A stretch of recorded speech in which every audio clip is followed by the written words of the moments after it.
As we rewind once more, 1 month ago, back to when everyone was departing in their separate canoes for their separate islands, as Vamahk, Mick, and Ralandir have their last moment before stepping offshore. Vamahk, being able to sense where the others are at, he just kind of moves his head towards each of them, gives them a little nod, no words spoken, and he steps on the canoe. Ralandir's canoe is a bit larger than the others, with a few extra passengers of Krayley children. As the canoe sets off, it takes a good while, probably an hour or two, at least to the point where the main island is well out of sight over the horizon before you arrive at your destination.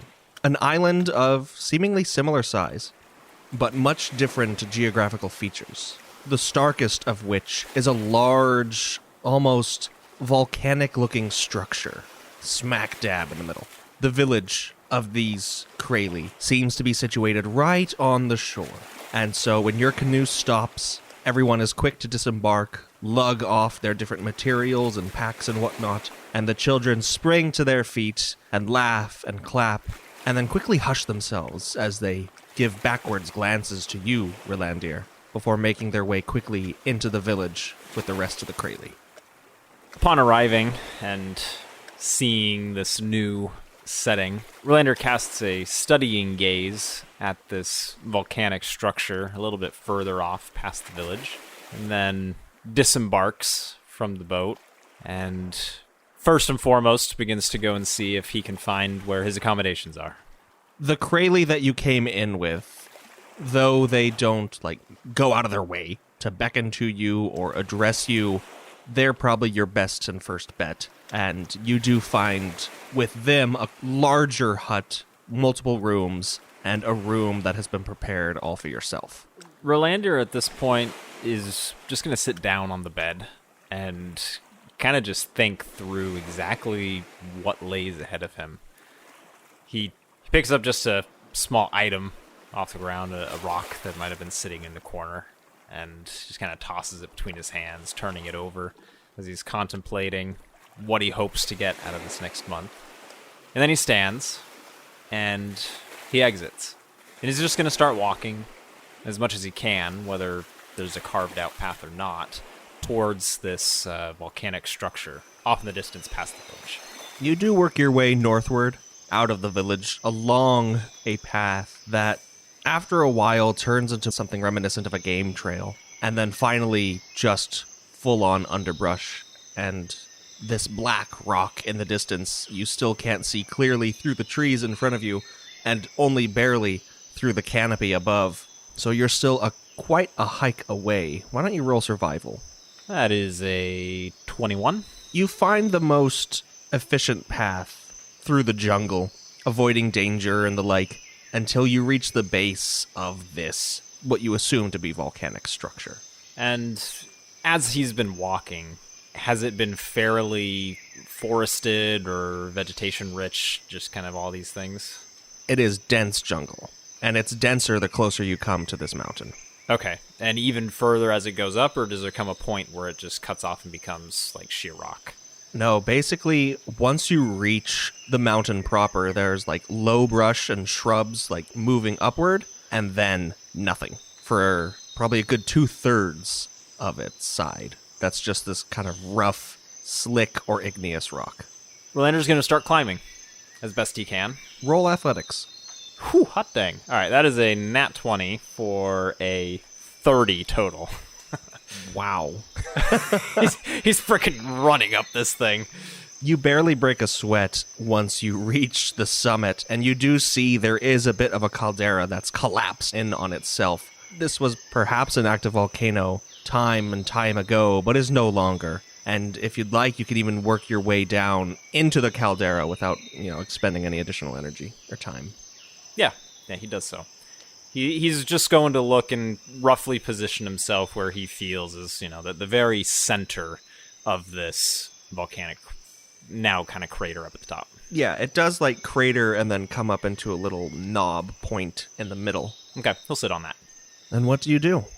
So sitting, taking a cross-legged position, Rolandir's just going to sit there for a good amount of time, reaching into whatever valleys of himself that he can find, any sense of intent or essence or any feeling of this new higher power that he's been learning about from the Kraylee. Really, not even looking for it in the surroundings themselves, but just feeling out there for anything he can. All right. Is there any specific effect you're trying to elicit? Particularly, he's trying to feel if there's still life in this volcano.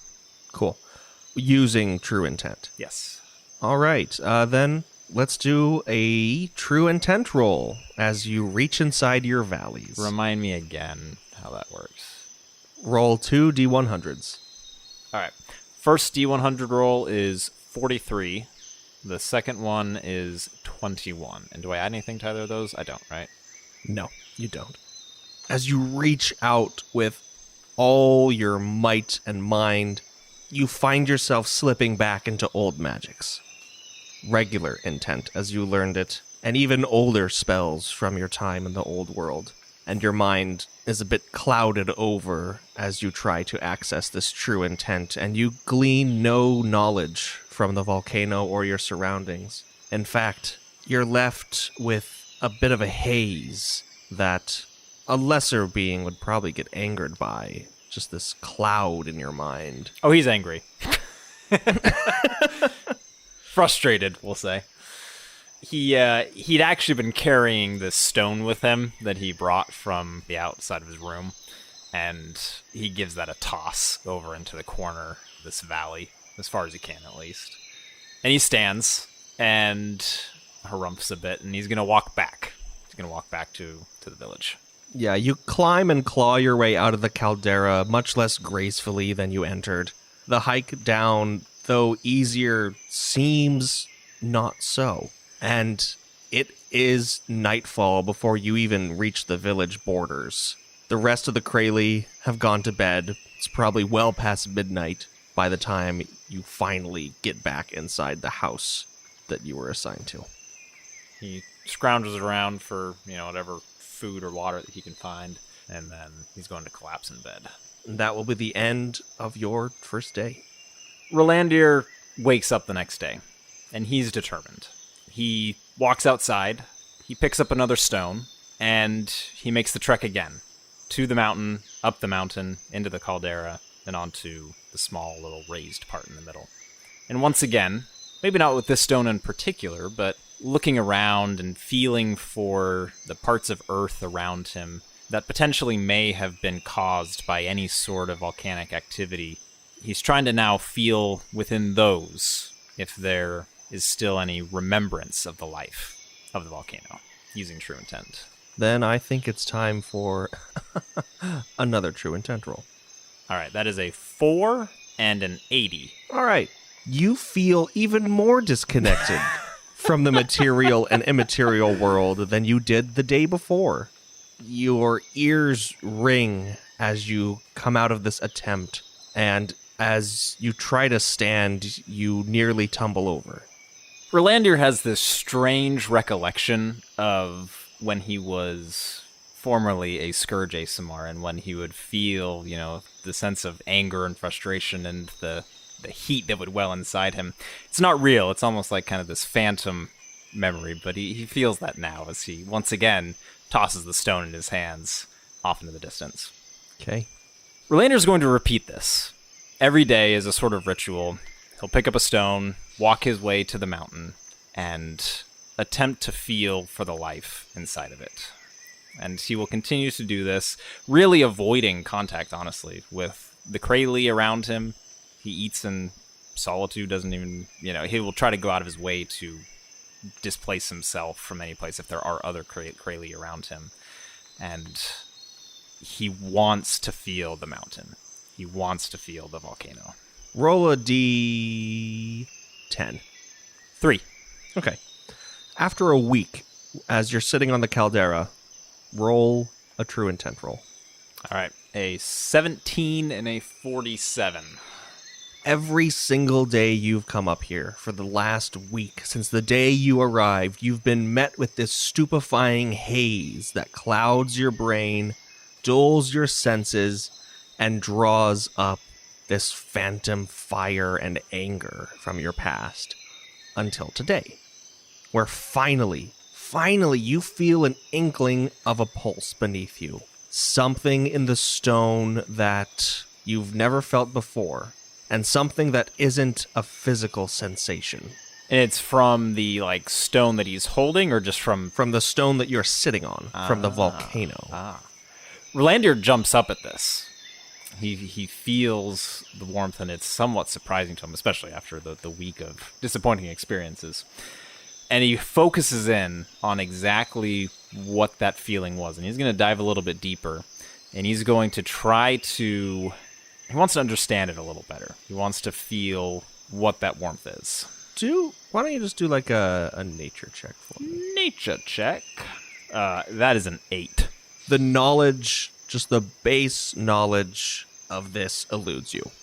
Whatever processes dictate these kind of geological formations or their inner workings, Ralandir has no clue about. Makes sense. He ain't no geologist. All right. Then he is going to quickly, running if he can handle over the terrain, head back to the village in search of some sort of digging tool, whether a shovel, a pickaxe, anything he can find, a bucket if needs be. He's going to run back and see if he can scrounge up something like that. You are able to, but it is already sundown by the time your efforts conclude and you're able to locate something. He will pick it up, grab some food in a sack, and take a candle or a torch or something, and he's going to run back to the mountain. You arrive at the mountain probably just after midnight and are able to set up a little camp inside the caldera, but are honestly fatigued by this point. He's going to start digging, and he is digging with all the strength that he knows how. He's taken back to kind of the raw physical strength of just carrying things around on Kilneas's ship in Vale's realm. And he's going to dig for a good while, pretty much until he exhausts himself, and he needs to take a break. You're going to take one level of exhaustion. All right. And let's say roll a d4. All right, I got a 2. So you persist for 2 hours into the early morning before you're wiped out. Okay, and then he'll get under rest. Same thing. He'll wake up. He'll do his routine. If he needs to collect more food, he will return to the village to do so. But he is now digging down into this mountain. And as he's doing so, he'll take time every day before and after he digs to reconnect with it. And this time, he is trying to reinvigorate the life of the mountain. Okay. Roll a d8. Also a 2. All right. You spend another week about digging. You're about halfway through your month of isolation that you've dug into the caldera of a volcano. And as your shovel strikes into the dirt at the end of this second week, a jet of hot gas escapes. And you roll a dexterity saving throw. That's going to be 15. All right. You are able to kind of just skirt out of the way just in time as this jet of gas melts some stone or sizzles some rock right at the base of where it was ejected and sends your shovel flying into the air. It dissipates quickly, though, and as you continue to kind of kneel down and push some dirt aside and inspect it, you find a lattice of hollowed out sections underneath that you can kind of begin to excavate. But obviously you've reached some sort of natural formation where escaping heat or gases have carved into the mountain upward from below. At this point, Rolandir's not going to dig any further with the shovel.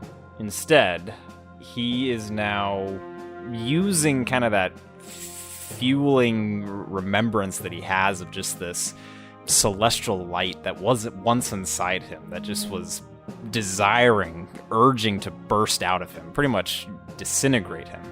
He's channeling that same desire, almost in an empathetic type way, to whatever is pushing these vapors, these gases up through the mountain, whether that be magma, whether that just be, true geothermal heat and energy.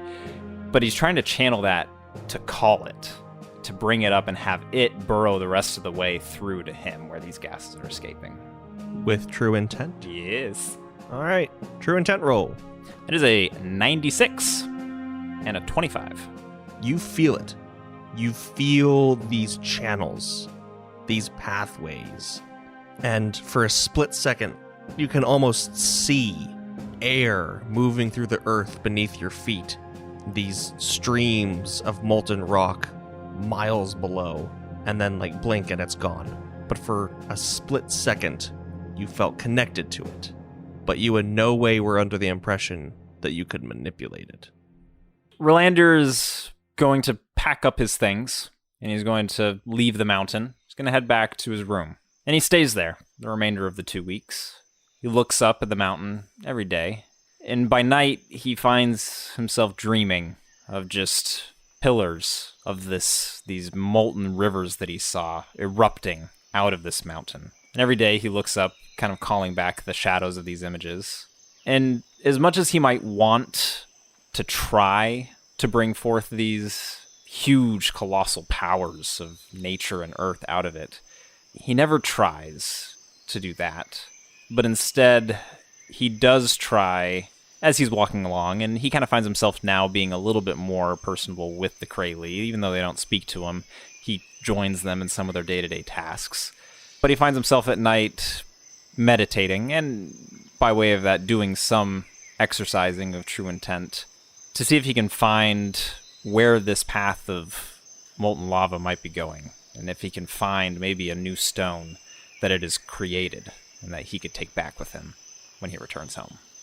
Then it is the last day of your isolation, the final hours, and it's just you, waiting on the dock, as your teacher, alone, rows a little canoe over to the island in the early morning, and stopping and docking, he beckons you inside. Ralandir follows. And as you embark on your journey back across the sea, he turns every so often, looking at you, but not saying anything. And then finally, with your home island in sight, he says, "I hope you found your time enlightening."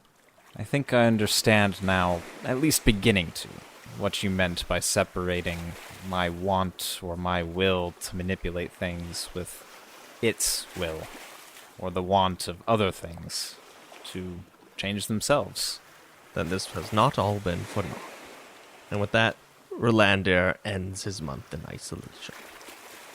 Going back 1 month in time, as Mick steps aboard a canoe, you are with only one Krayley that takes you across the sea. Actually, not even that far. You can see the mother island where you came from, just as like not a speck, really a shape on the horizon. You can see lights twinkling from torches and civilization, and you're brought to basically no more than an atoll. It'd take you a good 5 minutes to walk from one end to the other. There's a small spring of fresh water in the middle, a single tree bearing coconuts, and some bushes and ferns bearing assorted fruits. And there's not even a dock, as the Krayley just rams the canoe up onto the beach in a jostling, jolting sort of way. They get out, unpack a few provisions and whatnots, and begin constructing something of a lean-to that takes them the rest of this first day. I think Mick would see this and the Krayley getting out, and he shares, probably before the Krayley gets out, a look with him, probably will smile at him, and then sees that he gets out with all of his provisions and is starting to make, what did you say, a lean? A lean-to, like a little makeshift shelter. So yeah, Mick will see this and get out also with him and kind of get the gist that he's starting to make shelter for, I assume, both of us. So Mick isn't going to just sit there. He's going to try to offer his assistance. And so he'll probably say to the Krayley, "Here, let me help you with that." Though the Krayley does not speak with you, it will gesture vaguely to different tools it requires, or bits and pieces of the wood that you can help unpack and set to. Like, this isn't a rudimentary structure. It's quite nice. It's like a camping kit, really, that he's putting together. And as night falls, he lays out some sticks and some tinder and a circle of stones upon the sand, takes a few striking stones, gets something alit, and then takes out the last bit of the provisions that he brought. Fish, both dried and raw, and starts cooking one on a little spit that he constructs. I think that since Mick has come to the island with this Krayley, that he's going to be observing his behavior. So he sees that he's building everything, but does he notice anything else out of the ordinary, maybe? Nothing out of the ordinary, no. Is there anything specific you're looking for? I guess Mick is curious of, okay, how often do the Krayley use real intent? And trying to, from observation, get a perception of that. Roll insight or perception. 24 for insight. At the end of this day, you're pretty confident that it would have taken you and your group maybe an entire day or more to build something of this quality as a combined effort, that this Krayley accomplished in half the time and, for all intents and purposes, by themselves. But whether true intent was used in the process, this Krayley has done an incredible job at concealing that. So whether something was lighter to it, you couldn't tell. Whether this fire was truly made by sparks or it calling upon the elements, you couldn't tell. I think when the Krayley's making us, I assume both of us, dinner, that Mick is going to kind of break protocol as he's been told and will ask the Krayley himself, how do you do that? That would have taken us days to make a structure like this. The Krayley kind of looks up at you, keeps turning the fish on the spit, and then just looks back to the fish. Well, you don't have to answer me, but can you show me? For a brief moment, you see them kind of stop spinning the fish, and then they just keep spinning the fish without paying you more mind. Mick will concede to the fact that this Krayley is not going to interact or talk with them besides provide basic, survival things. And so Mick will kind of toss his hands up, lean back, and be like, all right then, allow me to talk. You know, at least for me, I've been trying to get at this true intent as I speak. And I don't know, I've been getting a lot of advice, like maybe, you have too many attachments, you know, blah, blah, blah, blah, blah. I still don't get it. I'm doing my best. I've managed to use true intent a couple of times. But I don't know what I'm missing. You know what I mean? Of course you know what I mean. And he just doesn't really wait for a response and kind of is going to continue to talk. So, as you do, the Krayley takes the fish off the spit, chops it in half, takes off the skin, plates it, and hands one to you. Mick is going to put a mouthful, gonna get a mouthful of fish in his mouth, and is kind of going to continue to be perplexed in this of, honestly, if you have any suggestions, I would love it. Or just show me the ropes, or if you could direct me to somebody else. I would just, I'll get this one day. And then he continues to eat his fish and will probably finish with no interaction, I assume, from the Krayley. So, no, having finished his meal, the Krayley wipes his hands and then goes over by the shore, kind of pats out a section of the sand, lies down, hands under his head, and seemingly goes to sleep. I think that Mick would probably sit there by the fire for a little bit until it's completely extinguished. Just thinking about this too of what is he missing? Why isn't he able to use true intent the way that he uses what we called intent? So he's going to be thinking about this, and obviously I assume no answers or anything like that. I assume that he kind of is just flustered by it. And Mick eventually will get too tired of contemplating this, will go by the Krayley, pat down a bed for himself nearby, decently close to him, kind of look out on the shore. You could very well see the main island and any activity going on there. Also, the lean-to is unoccupied. Like, it's like a little shelter, like a little half tent next to the palm tree. I completely forgot that he made that, to be honest. So we made that. Okay, well, Mick is Mick is just gonna sit down and look at the shore and kind of observe and wonder about the Kraly and kind of see if anything's going on the mother island, so to speak. So Okay. I assume nothing. Absolutely nothing. It's impossible to tell from this distance unless there was some kind of festival going on, and the Kraly, as I said, seems to be sound asleep.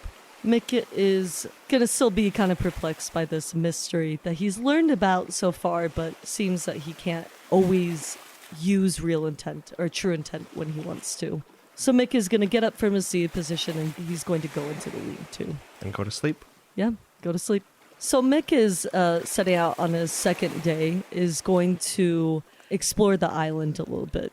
And like you said, it's pretty small, right? Oh yeah, 5-minute walk, one to the other.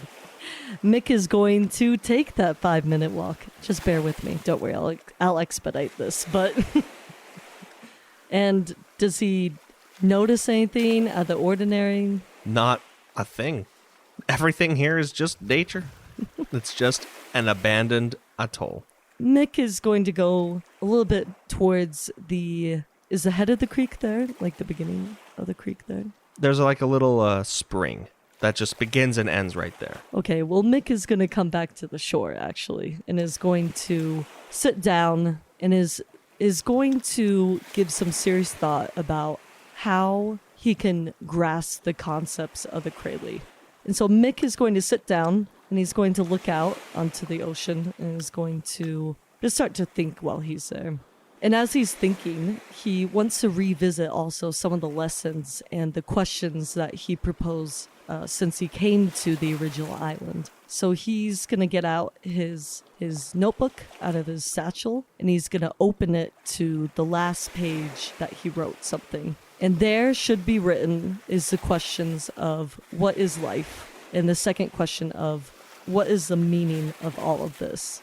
And so as he sits there, he's going to contemplate and think about that question, but he's also going to meditate and think about the lessons that they've learned, particularly the lesson about how the intent or the substance that creates the bird, the stone, even us, is all the same. And Mick is going to sincerely think about that and actually will meditate on that. And this will take Mick. Mick is going to, from the time that he starts meditate all the way until sundown.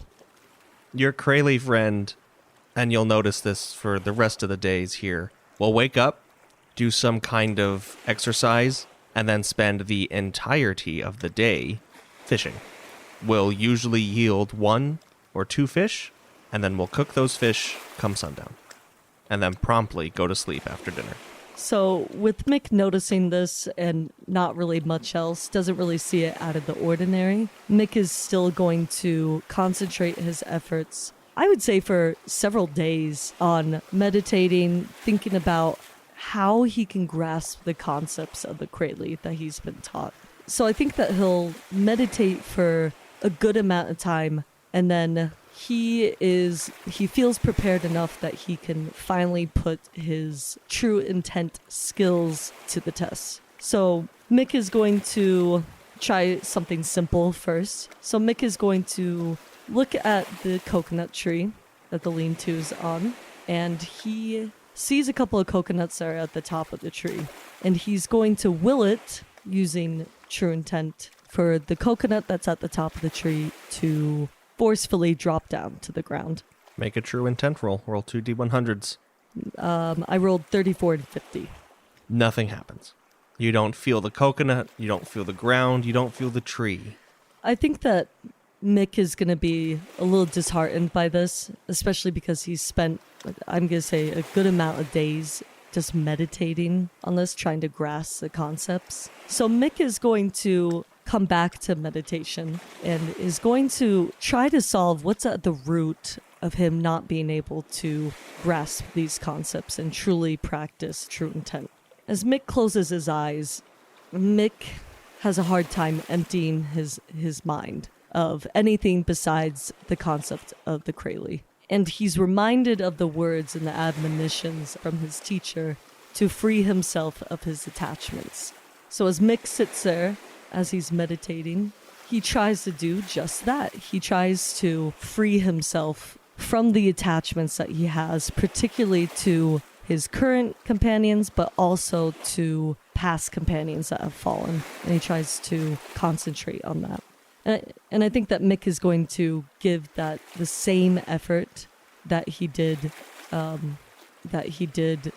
before when he was meditating. So he'll probably spend at least a day or two trying to free himself from attachments. What day does that bring us to?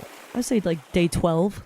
All right, so week and a half in. Yeah. So Mick is going to try his same tests again and is going to try to release from the coconut tree some of the coconuts. Roll. So Mick got a 14 and a 98.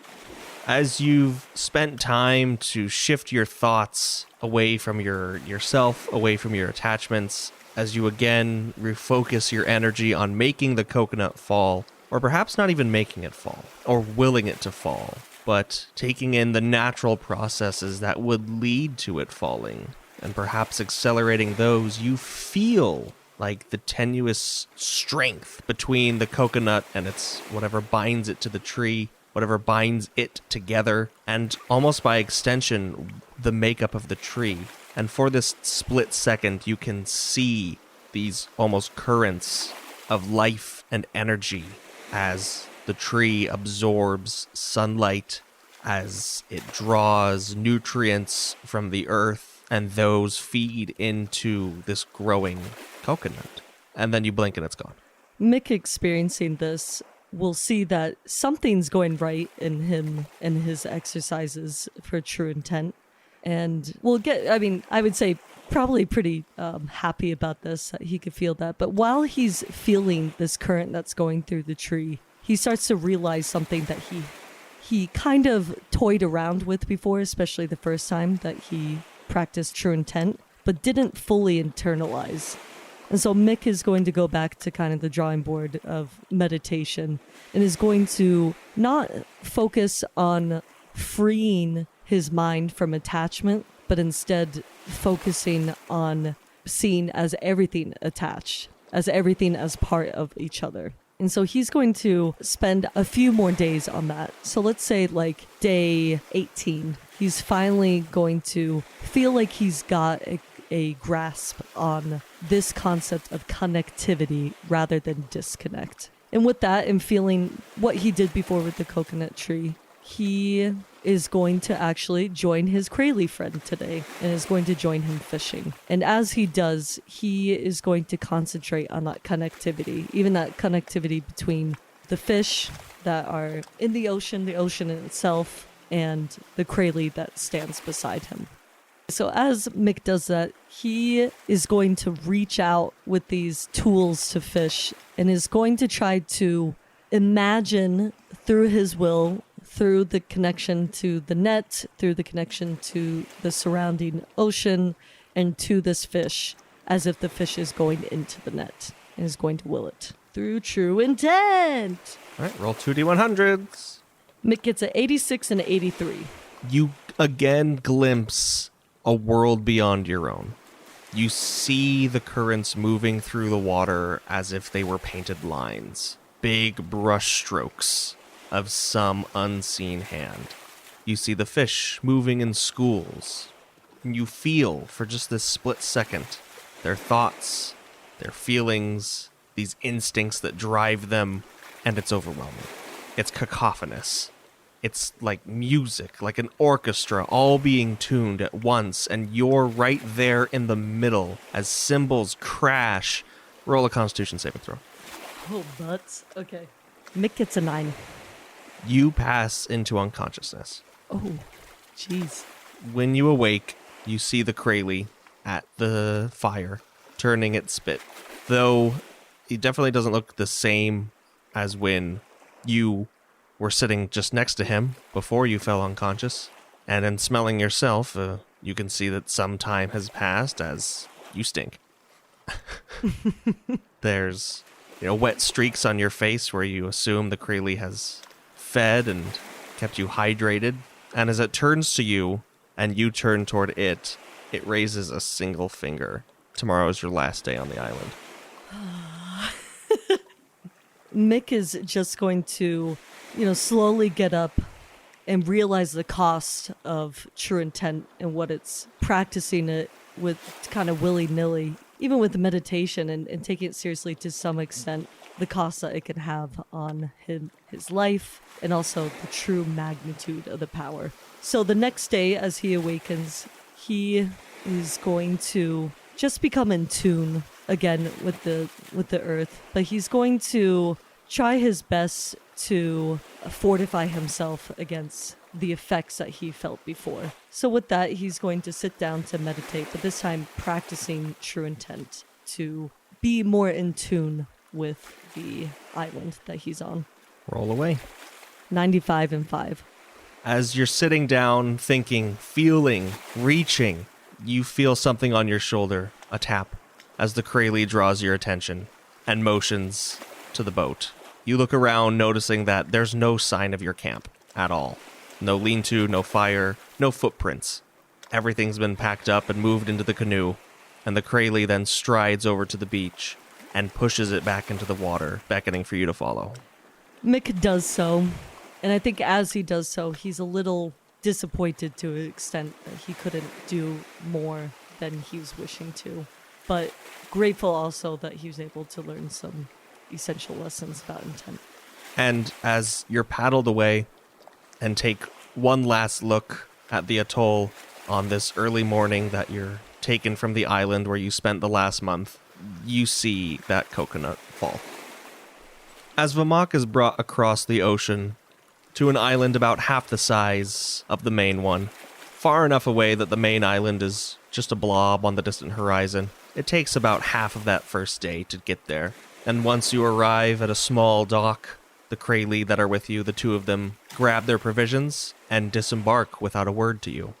Vamahk does not bother sticking around very long with the Kraly. He kind of lets them do their own thing. Well, they leave the dock and they follow a path quickly out of sight. The village or whatever shelter exists on this island is not directly on the shore and seems to be a bit inland.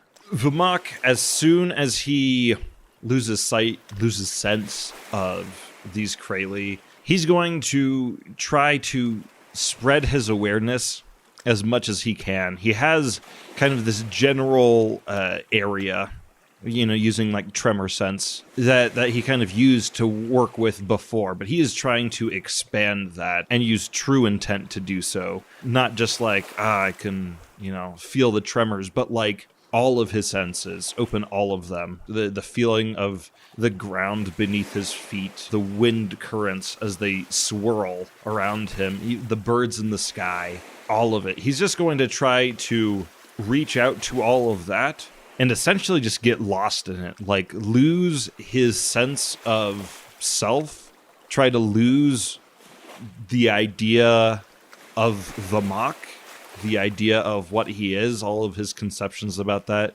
And he's just going to essentially try to reach some sort of expanded consciousness. Yeah, something like that, by just trying to reach out to the world and leave himself, his own individual self, behind.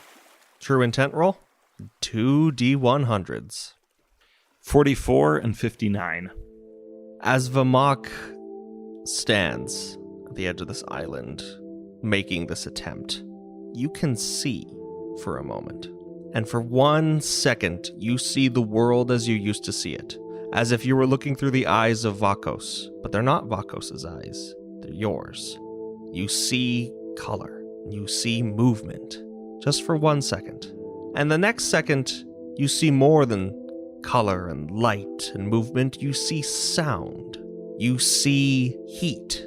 You see vibrations, as if everything, even in the air, were tremor sense. And then 1 second later, you see something you don't understand. Iterations of the same thing, inlaid and overlaid with each other, as if all possible existences were at once in one superposition. And then you have to roll a Constitution saving throw or your brain explodes. I'll say. Because I'll just say, you got a 44 and a 59, right? Yeah. I got a 43 and a 43. Hot diggity dog. That is a 12. Okay. You are brought to a knee as 1 second, normal vision. The second, heightened senses, strange machinations. And the third second, reality vision. And then the fourth, you're blind again. And you're brought to your knees as if you have been here for days. You feel your lips are cracked. Your throat is dry. And your stomach growls. And why don't you do a nature check for me real quick? That is a 21. And getting back up on your feet, seeing around as you do, you can tell about 3 days have passed.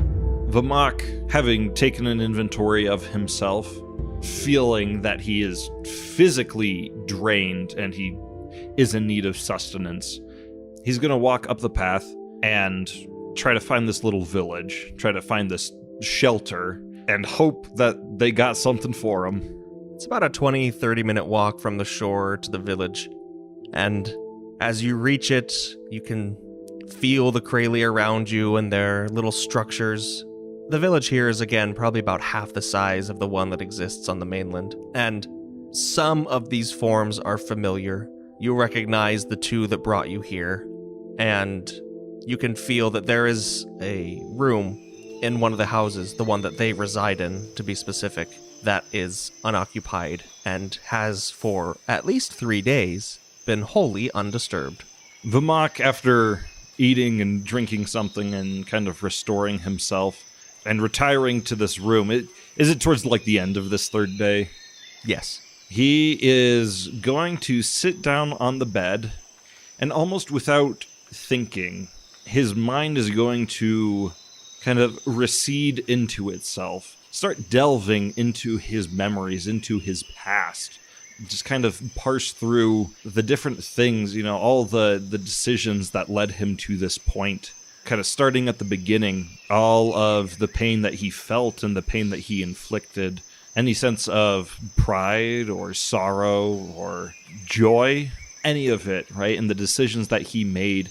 And it's going to mentally chart this course. And he's going to compare that to the vision of all of these different possibilities that he saw, as soon as he stepped onto this island, of all these images superimposed. And he's going to try to realize that everything came together to produce this moment now. But there are infinitely more moments to come. And he's going to try to think about true intent this way, rather than trying to impose his will on the world. He's trying to think of things as they will be, as one of many of these options. And as he kind of just gets lost in this daze of thoughts, as he's processing the past and the future, and he's trying to make sense of all this, he's just going to pass out on his bed. And thus ends the third day. The fourth day, he gets up. He is going to try to do the same thing that he did on the first day.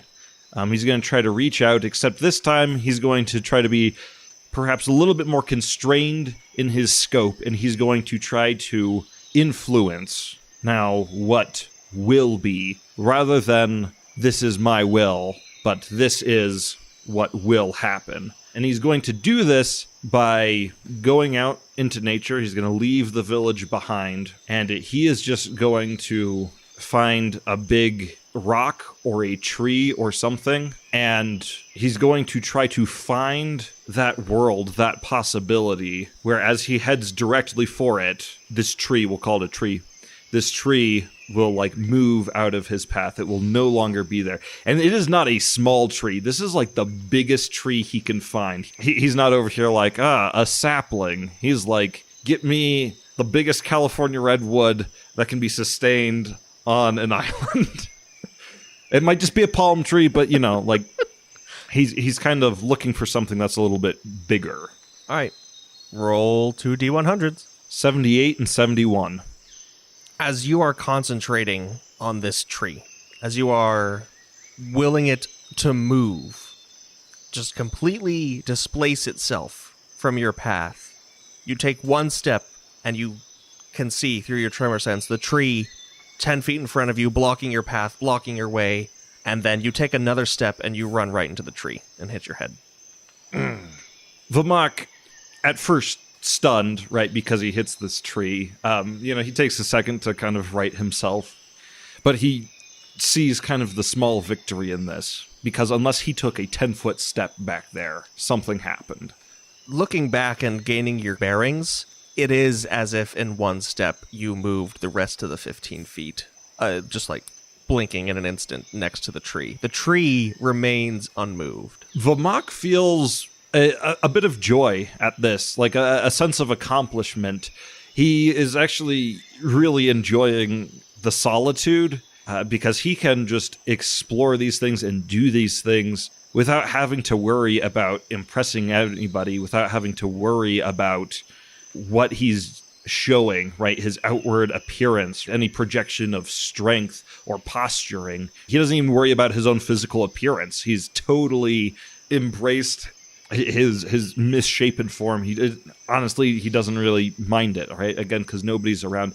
And every day thereafter, he's going to spend maybe the first, couple hours or something meditating, trying to reach out, broaden his own mental horizons, connect to the world at large, and lose himself as he did on that first day. And then he's going to go around and he's going to try a variety of things using true intent. Like he feels like he's getting a bit of steam, and he's going to try to run with that. One day he's going to try to connect with the air and see himself as part of that air, connected to that air, and pick out that future in which he travels along the air with it. Another day he'll try to cleft a rock into a massive boulder, find that future, that eventuality where what was once one solid boulder has now become two halves. All sorts of stuff like that. And he's going to be doing that every day. As much as he can, he'll exhaust himself. He's kind of enjoying it. He's found kind of this passion for trying these things away from everybody. He doesn't even seek out like any sort of, companionship or anything. He hasn't summoned Vakos at all. He'll eat a fish from the Kraly and then head back out. Great. Roll a d12. 11. You spend 22 days doing just that. Rad. And on the 26th day, what are you trying to accomplish? Vamahk goes to the beach, walks out on the pier, and he is going to try to walk on water. Okay, roll a d100. That's a 53 and a 36. Vamahk confidently takes a step off of the pier and falls straight down into the water. This ice-cold shock to your system. He comes up, gasps for air, as the air was forced out of his lungs from the sudden chill. In sort of a surreal moment of awareness for him, he realizes that he's like feeling, that he's the cold water, right? And then the air filling his lungs. And for the first time in probably, let's say 30 years, he's going to laugh.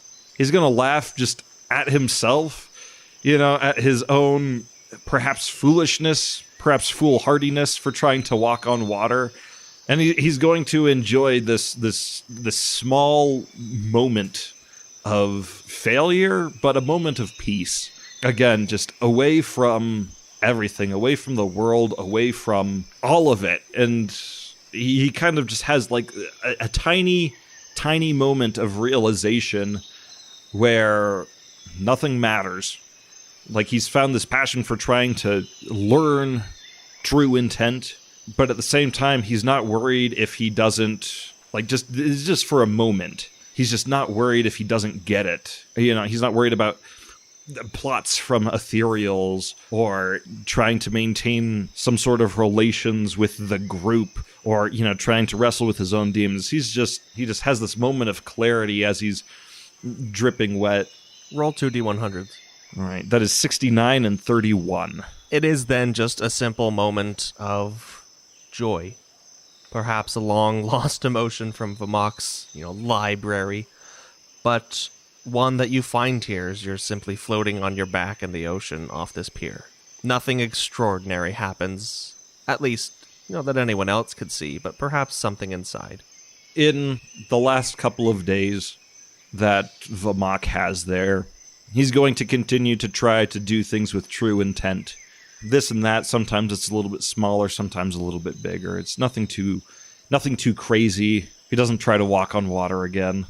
But on the last night he is there, he is just sitting down on the beach. The sun's gone down. He's made like a little fire that's crackling off to the side. And he is going to look up, and he is going to try to use true intent one final time before leaving to be able to see so he can look up at the stars. Go for it. Come on, baby. 84 and 67. As you stare up at the nighttime sky on your final night here, knowing that your teacher or someone will return to fetch you in the morning, you look up at the stars, sitting at the edge of this pier, or wherever you deign to be, hoping, wishing to see them, for you couldn't help but notice the gasps of your companions after their first nights here, where no firelight or lanterns or lampposts or city smog drifted into the night sky and clouded the millions of points of light that populate it, and how you've been dying to see that. And as you sit here and stare into that black oblivion, it remains dark. In his last moment of vulnerability that he is willing to allow himself to feel, as he knows that his time alone, his time without any expectations, any projections, any ways of being that he feels he needs to be, before any of that comes back, right? He feels this one last moment of vulnerability, and he silently resigns himself and comes to the conclusion that such things are simply not for him. Come morning, Vamahk awaits at the pier before the morning light has even come, as a Kralee fetches you. Working your way back to the island, you have time with your thoughts. As your isolation comes to an end, you see Ralandir already ashore as your teacher disembarks to a separate island. Mick is brought in about the same time as you. The three of you have a moment to yourselves on the island before the rest return. Ralandir. Mick. Well, we all have a good vacation, I take it? I guess you could say that. Swam with the fishes. How about yourself? Oh, I dug into myself, and he holds up his hand that is just stained with all this dirt and earth, and even his nub is like, you can tell that it's been used for some purpose to dig into like earth and whatnot. Well, I really connected with Mother Nature for quite some time, but I wouldn't say I necessarily had too groundbreaking of an experience with this whole true intent business. And what of you, Vamahk? How was your time? And Vamahk looks at Mick, then looks to Ralandir, and says, "It was good."